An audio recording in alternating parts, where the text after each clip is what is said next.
కృష్ణా జిల్లా పెనంలూరు నియోజకవర్గంలోని ఉయ్యూరులో వీరమ్మ తల్లి తిరునాళ్లు ఘనంగా నిర్వహిస్తున్నారు. ఇక ఈ వేడుకల్లో ఎలాంటి ఇబ్బందులు కలగకుండా, భక్తులకు ఎలాంటి అసౌకర్యాలు కలగకుండా ఉండాలని మంత్రి జోగి రమేష్ ముందుగానే అధికారులను ఆదేశించారు.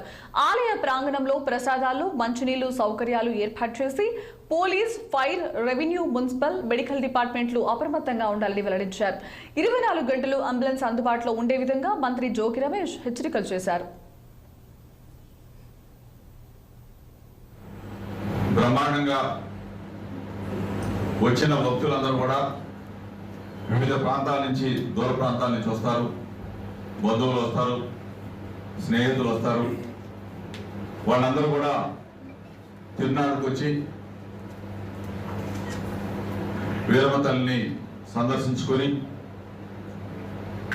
బాగా ఉత్సవాలు జరిగినాయి, అమ్మవారి ఆశీస్సులు తీసుకుంటున్నామని చెప్పేసి వాళ్ళు వారి వారి కుటుంబాలన్నీ కూడా మళ్ళీ తిరుగు ప్రయాణం అవుతారు. ఈ పరిస్థితుల్లో 15 రోజులు కూడా బ్రహ్మాండంగా తిరునాళ్ళ ఉత్సవాలు బాగా జరగాలని చెప్పేసి ముందు జాగ్రత్తగా ఈరోజు మీటింగ్ ఏర్పాటు చేసుకున్నాం. అందరూ అధికారులతో మాట్లాడాం. తప్పనిసరిగా భక్తులందరికీ కూడా ఎటువంటి ఇబ్బందులు లేకుండా 15 రోజులు కూడా వారికి సకల సదుపాయాలతో వారికి